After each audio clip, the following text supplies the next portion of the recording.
Assalamualaikum warahmatullahi wabarakatuh.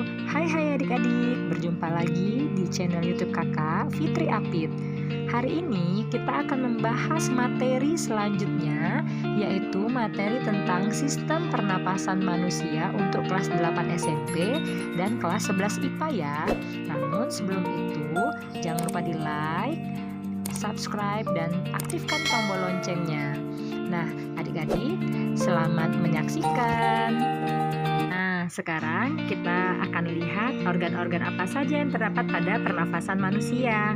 Dari gambar, itu terdiri dari ada rongga hidung, laring, trakea, bronkus, bronkiolus, dan alveolus.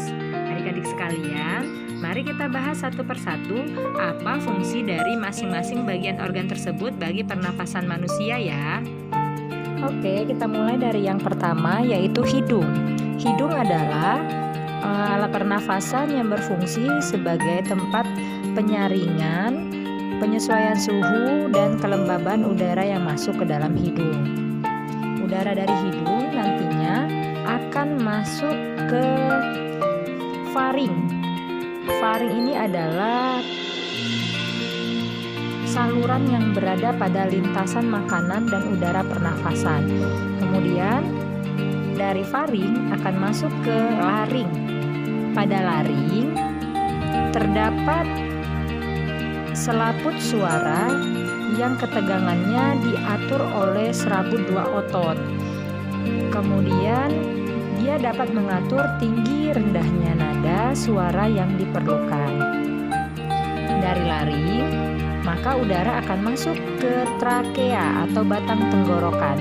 Trakea ini dilengkapi oleh dinding-dinding atau silia yang berfungsi untuk menolak debu atau benda asing yang masuk bersama udara. Dari sini, maka trakea akan bercabang membentuk bronkus. Bronkus akan bercabang membentuk bronkiolus. Pada bronkiolus itu terdapat yang namanya gelembung-gelembung udara pernafasan yang dinamakan sebagai alveolus. Nah, inilah yang dinamakan dengan paru-paru. Pada alveolus banyak terdapat pembuluh kapiler darah sehingga pada bagian ini terjadi proses pertukaran antara gas oksigen ke dalam darah dan dari darah keluarlah karbon dioksida. Paru-paru kita dilapisi oleh selaput pembungkus paru-paru yang dinamakan dengan pleura. Dan bisa dipahami kan?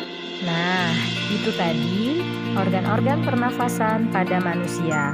Materi selanjutnya yang akan kita bahas adalah bagaimana mekanisme atau proses pernafasan yang terjadi dalam paru-paru manusia, baik secara inspirasi maupun secara ekspirasi. Mari kita simak bersama. Oke, yang pertama kita akan bahas tentang mekanisme proses pernafasan pada pernafasan dada. Pada waktu inspirasi atau udara masuk ke dalam tubuh kita, yang terjadi adalah otot antar tulang rusuk akan berkontraksi. Akibatnya, tulang dada dan tulang rusuk akan terangkat. Kalau itu sudah terjadi, maka volume rongga dada membesar. Tekanan udara di dalam paru-paru akan menjadi kecil, sedangkan tekanan udara di luar paru-paru menjadi besar, sehingga udara di luar bisa masuk ke dalam paru-paru. Nah, untuk ekspirasinya bagaimana pada pernapasan dada? Otot antar tulang rusuknya berelaksasi, sehingga tulang dada dan tulang rusuknya turun. Akibatnya, volume rongga dada menjadi mengecil. Tekanan udara di dalam paru-paru pun menjadi besar. Sedangkan tekanan udara di luar paru-paru menjadi lebih kecil. Sehingga udara yang ada di dalam paru-paru kita akan keluar. Sehingga paru-paru kita nantinya kondisinya akan mengempis. Seperti itu. Nah, selain pernafasan dada, tubuh manusia juga memiliki mekanisme pernafasan berikutnya, yaitu pernafasan perut atau pernafasan diafragma, di mana pada pernafasan perut ini dia melibatkan otot-otot diafragma.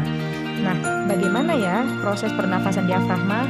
Yuk kita saksikan. Oke, sekarang kita akan lihat bagaimana mekanisme dari proses pernafasan diafragma pada inspirasi.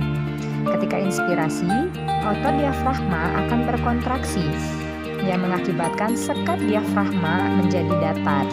Akibatnya, volume rongga dada menjadi membesar, tekanan udara di dalam paru-paru mengecil, dan tekanan udara di luar paru-paru membesar, sehingga udara dari luar akan masuk ke paru-paru dan paru-paru menjadi mengembang. Untuk proses ekspirasinya, otot diafragma berelaksasi, sekat diafragma melengkung, volume rongga dada mengecil, tekanan udara di dalam paru-paru membesar, tekanan udara di luar paru-paru lebih kecil. Akibatnya, udara di dalam paru-paru akan bergerak keluar. Nah, itulah adik-adik dua mekanisme pernafasan pada manusia, yaitu pada pernafasan dada dan pernafasan diafragma.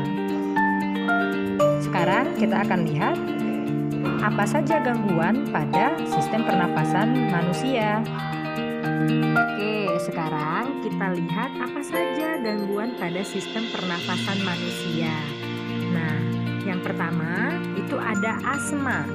Asma ini adalah penyumbatan saluran pernafasan karena alergi terhadap rambut, bulu atau debu dan tekanan psikologis yang bersifat menurun. Selanjutnya ada asfiksi yang merupakan gangguan pengangkutan oksigen ke jaringan yang disebabkan hemoglobin tidak dapat mengikat oksigen. Yang ketiga, asidosis disebabkan oleh kenaikan kadar asam karbonat dan asam bikarbonat dalam darah. Selanjutnya adalah bronkitis atau radang pada bronkus, TBC yang disebabkan oleh bakteri Mycobacterium tuberculosis dan kanker paru-paru karena pengaruh kebiasaan. Nah, sekian dulu ya untuk hari ini. Semoga apa yang disampaikan bisa bermanfaat. Sampai jumpa di video yang akan datang. Assalamualaikum warahmatullahi wabarakatuh.